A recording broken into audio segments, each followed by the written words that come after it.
men have it worse in some ways, women have it worse in different ways, right? This isn't a competition of like, oh, let's wave the flag of who's actually accumulated more victimhood points. The first thing that needs to happen before anything is the volume of the conversation needs to be turned down. We need to see the challenges that are faced by both sexes.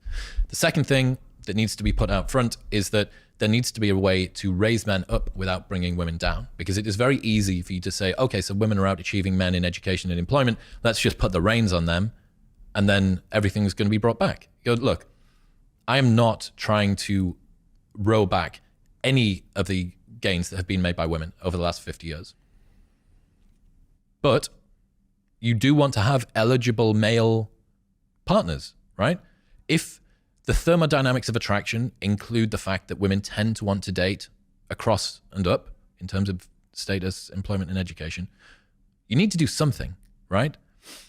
Some of the things that you could look at doing in terms of solutions would be redshirting boys, so starting boys in school 1 year later. This is something that was put forward by Richard Reeves. The reason for this is that boys tend to mature less quickly than girls.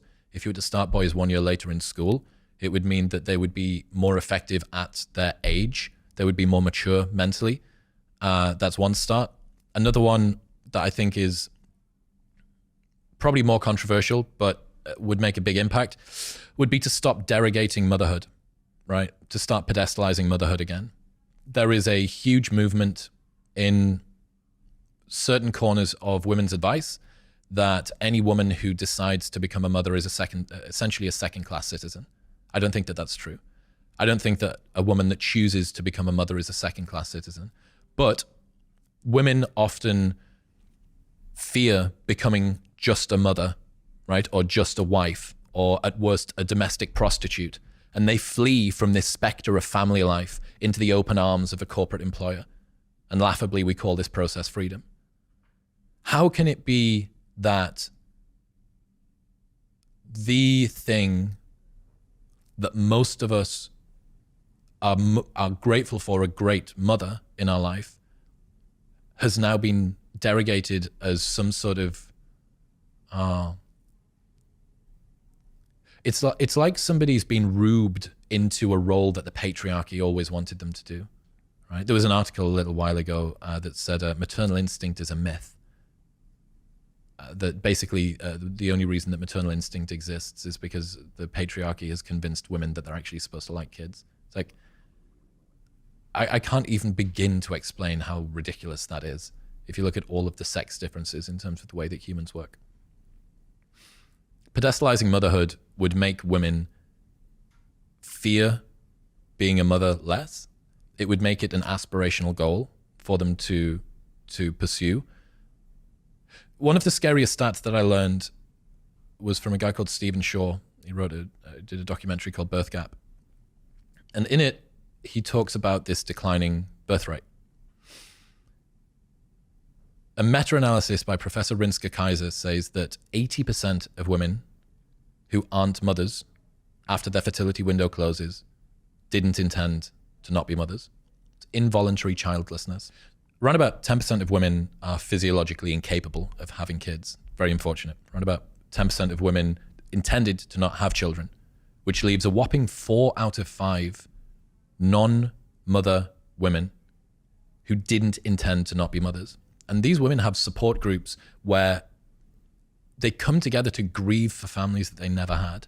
And it breaks their hearts that they weren't able to find the right partner in time before their fertility window closed. And Professor Kaiser talks about the pain that these women feel.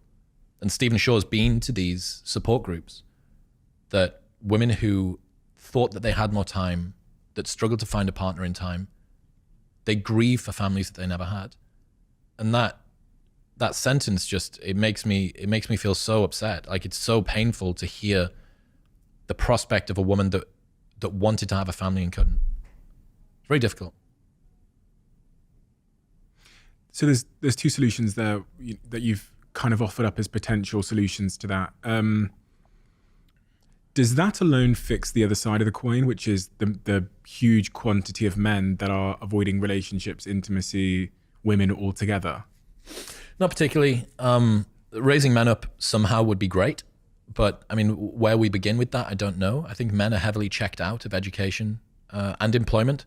Men have been retreating from the US labor force market by 0.1% per year since 1950.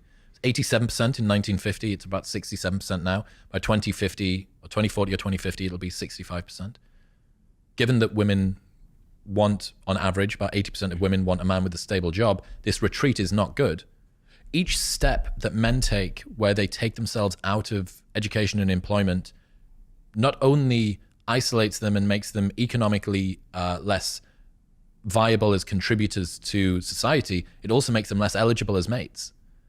On average, men between 18 and 30 in the US spend 2,000 hours per year playing video games, stoned, or on prescription drugs.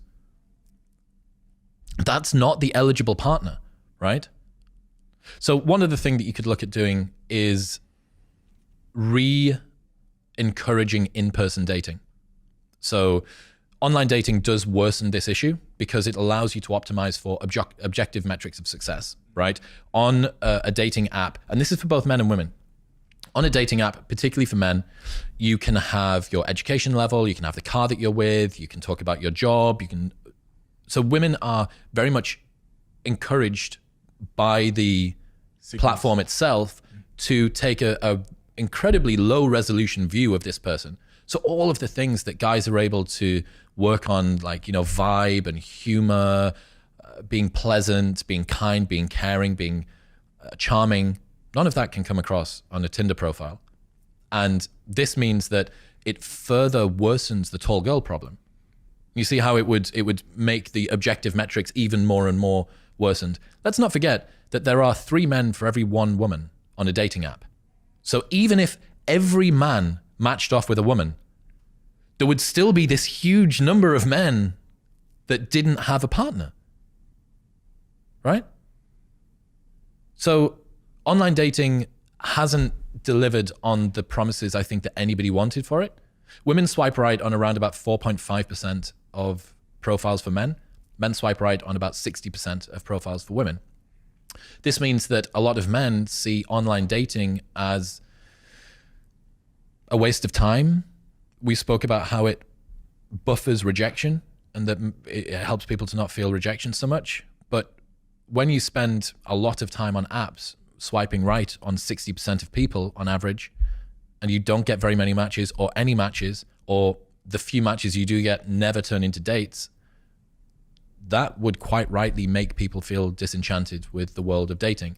Downstream from the problems of social media that we spoke about before are a lack of ability to flirt. I actually think that flirting is a lost art at the moment. It's a very complex thing to do. It's a push and pull. You have to understand a lot of intricacies about sort of social dynamics and interaction. You need to be able to tease, but not too much.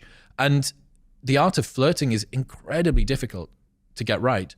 And it's even more difficult if you've never interacted with a woman in the real world, especially as guys and girls. Now, let's touch another third rail, Stephen. MeToo. So MeToo was a necessary requirement to call powerful men to account for misbehaving and using their power to gain sexual access to women. What it sought to do was to sanitize the toxic elements of certain males' behavior. What it's ended up doing is it's sterilized almost all of it. 80% of men report not approaching a woman because they are scared of being seen as creepy. 84% of women say that they want the man to make the first move. Women are terrified of being approached by men because of stories of sexual assault, of dangers within the workplace, of overreach by men that are both in power and out of power. Men are terrified of approaching women for fear of being accused of all of those things. So we have an epidemic of loneliness and sexlessness amongst the sexes. For the first time in our 4 million year history, we have large cohorts of both men and women who want relationships and can't get into them. Men feel invisible on dating apps and are terrified of approaching women in the real world. Women yearn for men who they want to be in a relationship with, but either are not spoken to by or are used and abused by. In person, both of them are terrified of talking to each other in any case for fear of either being accused of or becoming the victim of some sort of terrible interaction. I think that re-enabling in-person dating would make a massive difference. It would reduce down the tall girl problem because you would have the ability for guys to gain status in the eyes of, for instance, a guy that maybe doesn't have a university degree but is unbelievably funny. It's still very statusful, right? Because humor engenders a sense of status. It's called clown maxing in the black pill world. But that guy might not get a chance if he was just on online dating. So that would be another thing. And you can see as well how the incredibly righteous ideas of MeToo, when taken to an extreme, could end up causing some externalities that disadvantage women in the dating market. Do you see what I mean? Of course. As you were saying that, I was thinking about that video that went viral of the young girl in the gym who was filming the guy that came over to ask her if she needed help with the weights. Yeah. Do you know the video I'm talking about? Yes, I do. Yeah. So for anybody that it doesn't have the context, a young lady on TikTok set up her camera while she was in the gym, and she was filming a guy and sort of anticipating him coming over to help. And lo and behold, the guy walks over and says, "Do you want a hand with the weight?" and tries to give her a hand with the weight. And then as he walks off, she cusses him out and says basically portrays him as this like predator slash monster. And the reaction online was the inverse. The reaction online was siding with the man because he just came over and asked her if she wanted a hand. Of course, we both know that there are very predatory men in gyms. Correct. I've got female friends that have spoken to that. My girlfriend speaks to that all the time. She tells me of her experiences in the gym. But there is another side to highlighting this issue, which causes perfectly reasonable, polite men who are genuinely offering a hand in something, or let's be honest, flirting, to be totally fucking terrified. Absolutely. And this is the difficult conversation that we don't have a lot, which is what's the net. We can see the net positive of that. We can see the positive side of that. But what is the downside? Everything in life has a cost. Is that now that we are scared to broker conversations with strangers through fear of being put on blast on TikTok? If you optimize for absolute safety, what you're going to end up with is nobody ever approaching a girl in the gym. Now, I don't know, maybe there are girls that say, do you know what it is? It is worth it for no girl to ever be flirted with in the gym, for no girl to ever be made to feel like they are being stared at in the gym. You know, like if the price that we have to pay is that no one ever gets a gym date, then that's fine, because the benefit that we get is that no one ever is made to feel uncomfortable, right? A few things to say on that. First off, almost all indiscretions from men that are where they do creepy behavior are a very, very small cohort of men that repeatedly do it. This is from David Buss's Men Behaving Badly. It is one man doing 1,000 bad things to women, not 1,000 men doing one bad thing to women. Now, the problem is that can still cause that's still 1,000 bad interactions with women, right? But you have 999 men that are saying, well, I don't behave like that. I've been smeared with this bad brush. And this is an incredibly difficult line for both of us to thread here. How is it that we can talk about some of the challenges that women face in the dating world when there are so many obvious benefits that have occurred to their safety as a byproduct of this? One of the interesting things that I learned about that the toxic gym gaze video was it could have gone either way when it went onto TikTok, right? It was a knife edge. If you'd showed me that video and the comments were hidden and you said, what do you think the reaction's going to be? I'm going, toss a coin, and that will be this guy's either push. In my opinion, I don't think that he had overstepped, but I don't understand how the world is going to react to this. Now, the interesting thing there is that a lot of people take their cues about what is and is not acceptable social behavior from the way that other people view what is and is not acceptable social behavior. So those sorts of landmark episodes actually end up creating a trend of what people in the real world will consider to be acceptable behavior. So let's say we have a different version of the universe, and in that universe, everybody decided that that actually was too much from a man. What you have then is all of the girls that watch that video seeing it and saying, oh my God, if a guy glances over at me more than 3 times in 90 seconds and tries to help me deload a glute bridge, that constitutes worthy concern about abuse and the toxic male gaze, right? So we have now reset expectations down to a much tighter sensitivity level. Similarly for men, they think, okay, I know that 3 glances in 90 seconds plus assisting someone to deload the plates from a bar is too much. Therefore, at most, I can have 1 glance during 90 seconds. Do you understand what I mean? Do you see how we would further nerf the world? We would wrap it in more and more and more cotton wool.